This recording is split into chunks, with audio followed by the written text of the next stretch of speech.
countries and 28 chefs that participated in the global certification program. That's a small beginning, but it's an important one. And I guess some of you may ask, why certification? What's the benefit? Well, let me tell you, if we don't certify ourselves, somebody else will. And that somebody else may be a bureaucrat in some government who has absolutely no sense of what cooking is all about. So it makes only good sense for us to step up to the plate and certify our members before somebody else will. So this is a real need that was identified, and I'm proud to tell you that we are partnering with the American Culinary Federation to design, we are past that stage, and to deliver certification. And again, Ed Leonard will give you a great deal of details to let you know where we stand on it. The Train to Trainer program has been around for I don't know how long, ever since I'm involved with WACS, which is probably the last 35 years. We always talked about train to trainer. And oftentimes, and the program was sort of on, off, it never had any support, financial support. It had some individuals like Gerhard Bauer, who is here in the audience. Gerhard, you here someplace? There he is, who kind of took it upon themselves to travel to different countries and to share his knowledge. But it was never one that was very much supported by WACS or by the membership.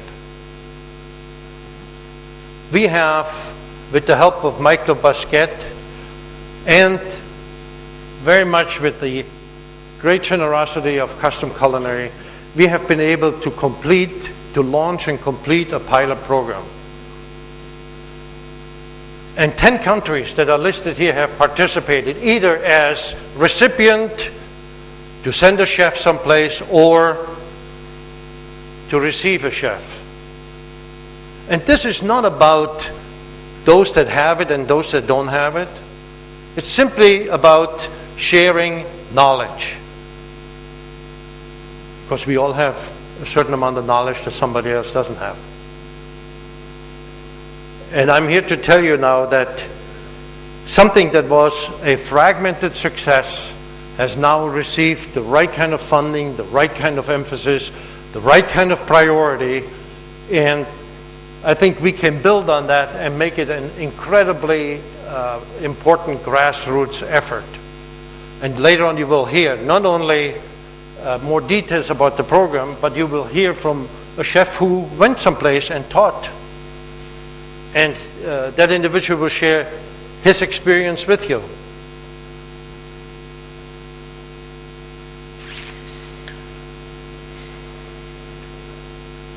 If we don't do it, somebody else will. It's as simple as that. If we don't wake up, and we don't in our own kitchens, in our own country, worldwide, if we don't create an atmosphere, a situation where women can be successful, somebody else will, and they will go to another industry. They will not come into the hospitality industry. Why? Because they have family obligations different from a man.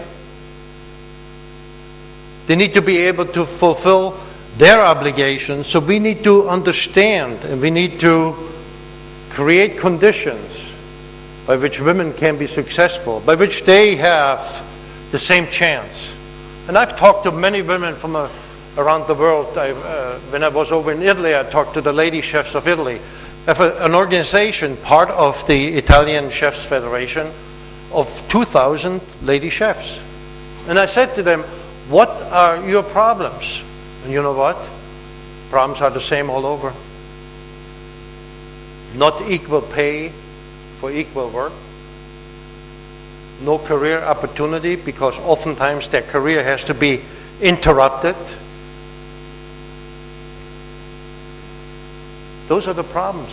Same as we have them in America, same as you have them in your country. And we need to realize that women make incredible contributions to the culinary field.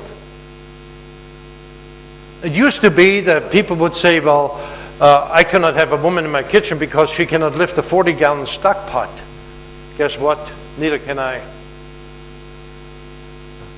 Those excuses are gone. With today's equipment and with some compassion and some understanding, you don't need to worry about those kind of excuses.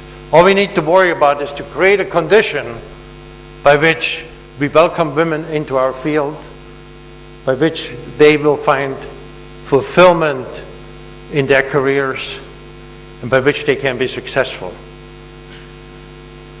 So we have made this a priority of WACS. Not because it's politically the right thing to do, because it's the only thing to do. Again, Unilever Food Solutions has stepped up to the plate and they have said, yes, this is something that we want to support. And because of that support, we were able to organize for this Congress a forum for women in the World Federation, bringing in keynote speakers that have a powerful message to deliver, bringing in seminars, making seminars on current and future status of women in the industry, and planning strategic personal workshops and creating a networking opportunity. And I'd like, just for a minute, I'd like all the women chefs in this room, all of them, back there, up here, to stand up. I'd just like to see how many women chefs we have here. Please.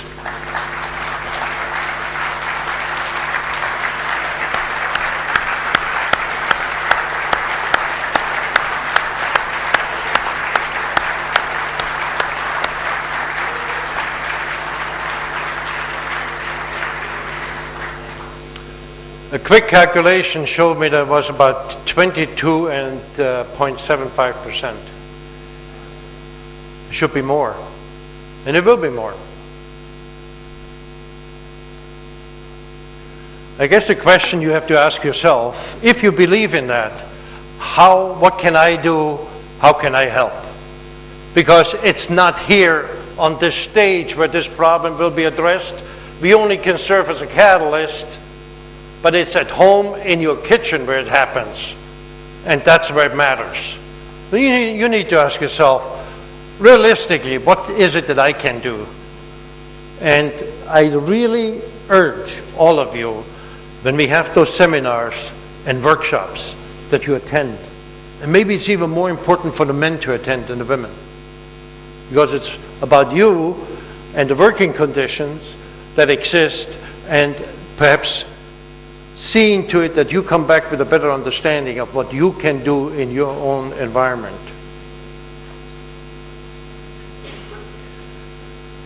So with the great support of Unilever, we were able to bring to this Congress originally 9 women. Their travel was subsidized through the funding. Unfortunately, the lady from Cuba could not come, so we have 8 women from all across the world that have come here to just share their experience and be part of this new initiative. So again, thanks to Unilever for their foresight and their great support. And again, this is a program, it was started, yes, but this is something that has to continue. It only makes sense. It's part of who we are. It's part of what we have to do.